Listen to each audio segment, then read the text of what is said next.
Let's talk about Medal of Honor Above and Beyond. So recently I got a VR kit, I've had a few VR videos on the channel, and I wanted a World War II single player experience to play through, and I went to Medal of Honor thinking it would be, a good game to play. And it's made by Respawn, who have been on a roll lately, putting out loads of good games, so of course it's got to be good, right?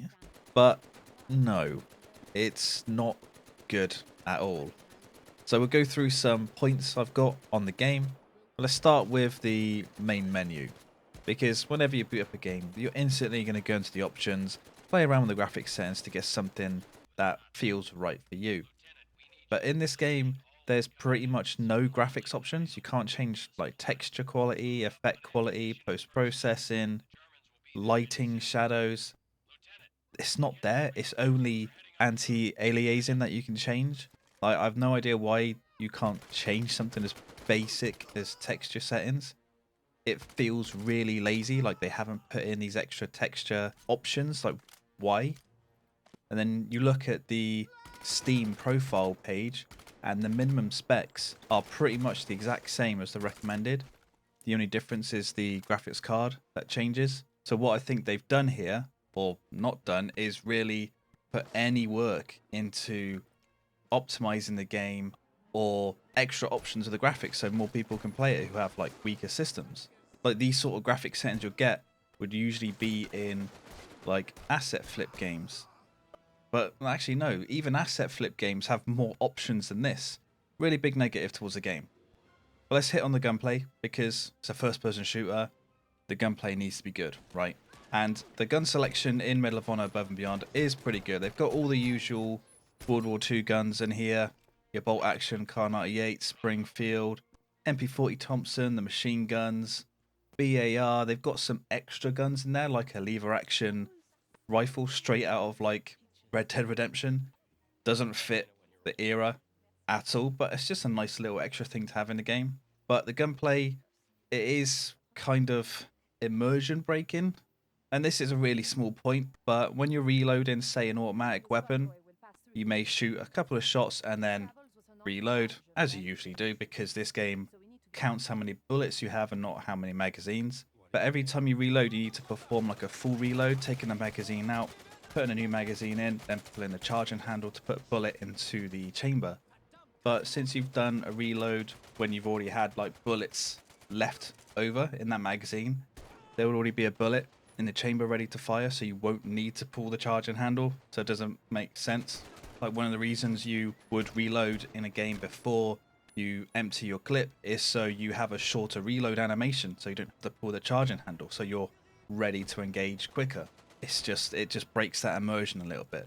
Also, the automatic guns use like a bloom system for its recoil. Instead of the gun recoiling sort of upwards, the bullets just sort of spread out in a cone, pretty much. I don't like bloom. I prefer more of an actual recoil system, something like Pavlov has. But Medal of Honor uses bloom, and for me, that's a negative. And a huge negative towards its gunplay is how it handles sniper scopes.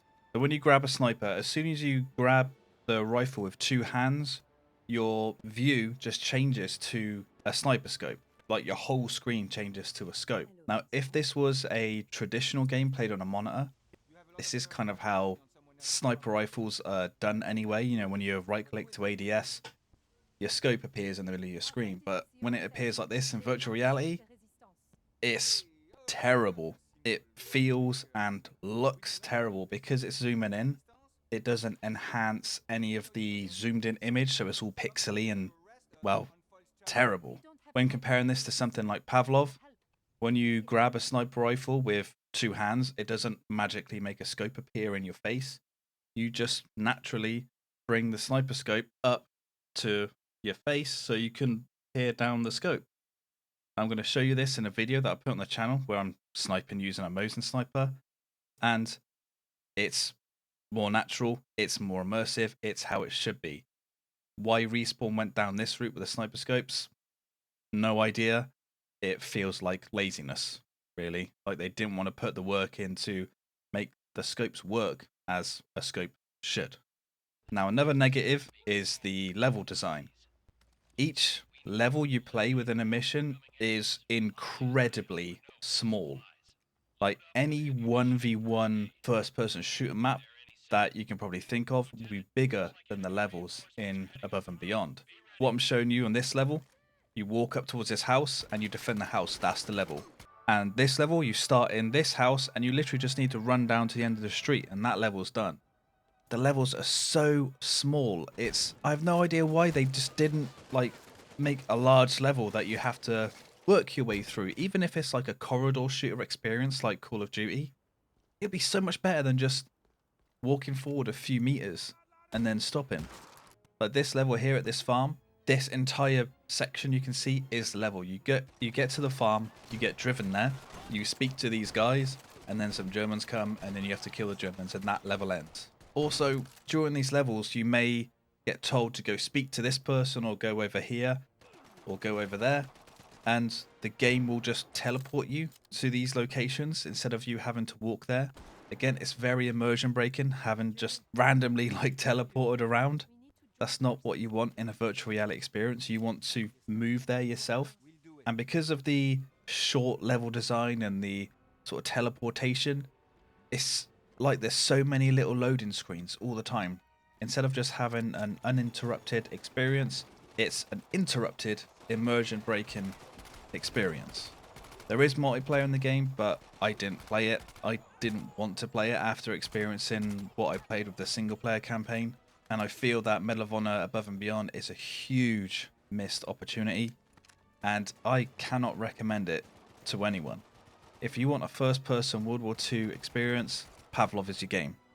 It's not got a single-player campaign. It is, just multiplayer only, but everything about the game in Pavlov is better than Medal of Honor.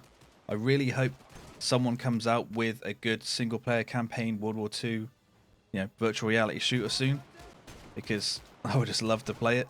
I didn't play a lot of Medal of Honor Above and Beyond at all. Bought it on Steam, and I actually refunded it on Steam because I played under the 2 hour mark. That's how disappointing and immersion breaking it was for me. I knew after it was like 90 minutes, I didn't want to play it anymore. It was a mistake. Don't purchase this game. So I refunded it, and with that money, I've bought Walking Dead Saint and Sinners, which I'm playing through now. And once I finish with that game, I'll be able to give my thoughts on that. But so far, while it is a different type of first-person experience, it's a lot better than Above and Beyond. A lot better. So in conclusion, Medal of Honor Above and Beyond is an absolute avoid. Do not buy this game.